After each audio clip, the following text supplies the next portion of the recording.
আমি চাকরি পাওয়ার পর আমার বাবা ভীষণ খুশি হয়েছিল। আমার সৎ মা খুব খুশি হয়েছে এটা বোঝাতে চেয়েছিল।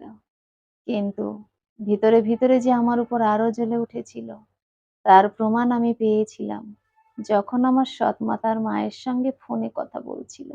তখনই আমি সিদ্ধান্ত নিলাম এই বাড়িতে আমার থাকাটা উচিত হবে না। বাবাকে বলে আমি ঘর ভাড়া করে বাইরে চলে গেলাম। আমার ভাই আমাকে ছাড়তে চাইল না। কিন্তু আমি তাকে বোঝালাম।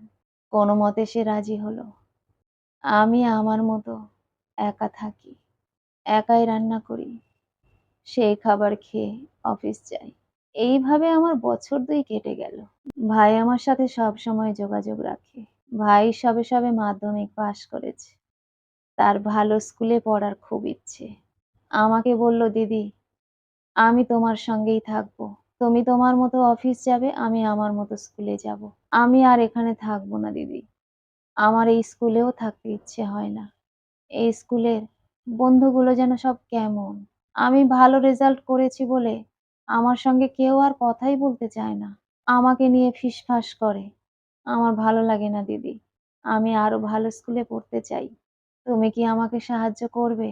আমার ভাইয়ের আবদার মেনে নিলাম। কলকাতা শহরে একটা ফ্ল্যাট নিলাম, ছোটখাটো। আমরা ২ ভাই-বোনে সেখানেই থাকতে লাগলাম। ভাইকে কলকাতার একটা ভালো স্কুলে ভর্তি করিয়ে দিলাম। আমার সৎ মা দেখল তারই ছেলের জন্য তার সৎ মেয়ে এত কিছু করছে। তাহলে সে এতদিন যা করে এসেছে সেটা অন্যায় ছিল।